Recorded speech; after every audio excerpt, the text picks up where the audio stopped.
Mary writes in, I sent in my application for the CPA exam. I'm registering for FAR,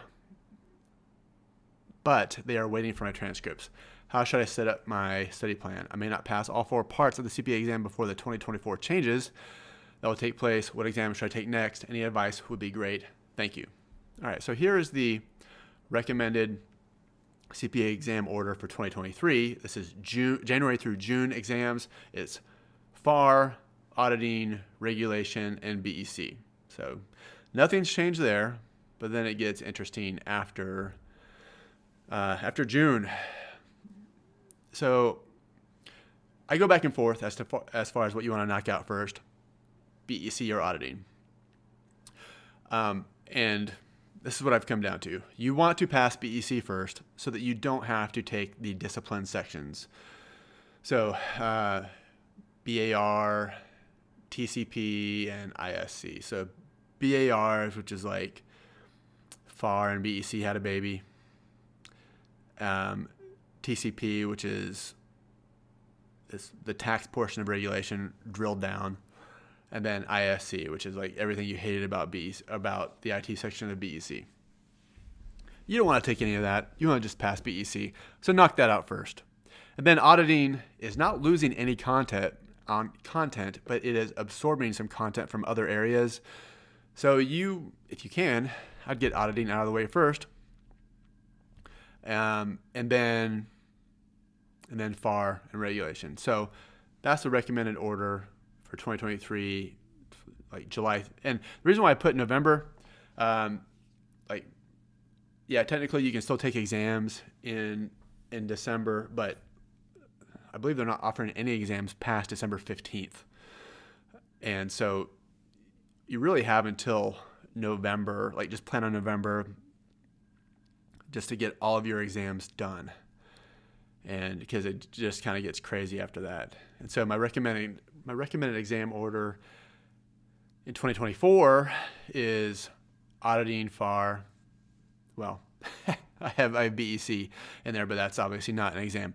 I would take auditing, FAR, regulation, and then your discipline area. I'd probably take that last in 2024. So ignore BEC. So obviously it's one of your discipline areas.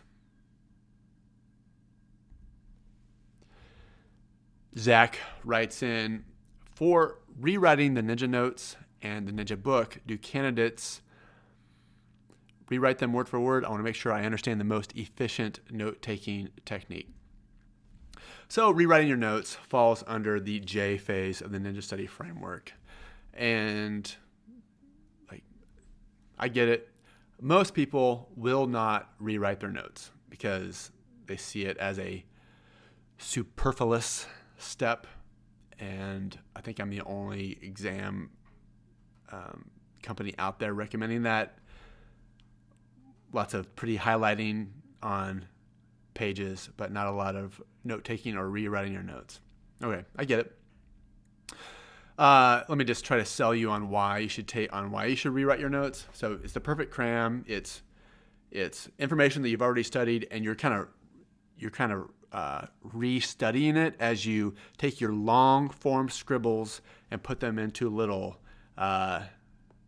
fact nuggets, as I call them. So it forces you to reprocess the material. Secondly, writing notes out by hand versus typing. I get questions. Hey Jeff, can I type out my notes? Well, sure you can. Would I? No.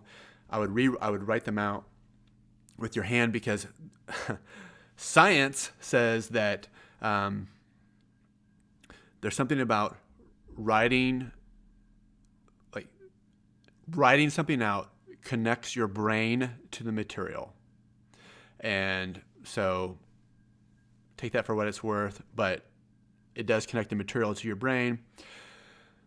And then I believe it's a worthwhile investment.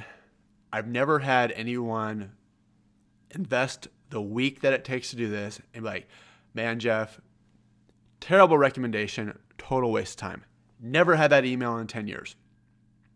I have had plenty of people say, Jeff, I failed. Do you really think it's worth rewriting my notes this time? Yeah, I do. So I believe it's a worthwhile investment. So here are some tips for rewriting your notes. Start 2 weeks out from exam day. If you're 1 week out, just punt. Don't do it. Invest 5 to 7 days max. And then if you didn't take notes in your course or in ninja sparring or whatever, and you want to rewrite your ninja notes, perfectly fine.